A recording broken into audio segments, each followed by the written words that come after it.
కుమారస్వామి చేతిలో పరాజితుడైన తారకాసురుని మెడలో నుంచి అమృతలింగపు ప్రథమ దివ్య శకులం అదే ఈ అమరేశ్వర లింగంగా పడినట్టి దివ్య పుణ్యధామమే పంచారామంలో సుప్రసిద్ధమైనట్టి దివ్యక్షేత్రమే అమరారామం. ఇంద్రునిచే ప్రతిష్ఠించబడిన శివలింగం కనుక దీనికి అమరేశ్వరుడు అనే పేరు వచ్చినది.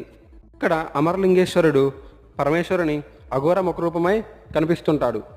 ఇక్కడ అమరలింగేశ్వరుడు బాలచాముండికాదేవి సహితంగా ఉంటారు. ఈ బాలచాముండికాదేవి అమ్మవారి 108 శక్తిపీఠాల్లో 4వ శక్తిపీఠం.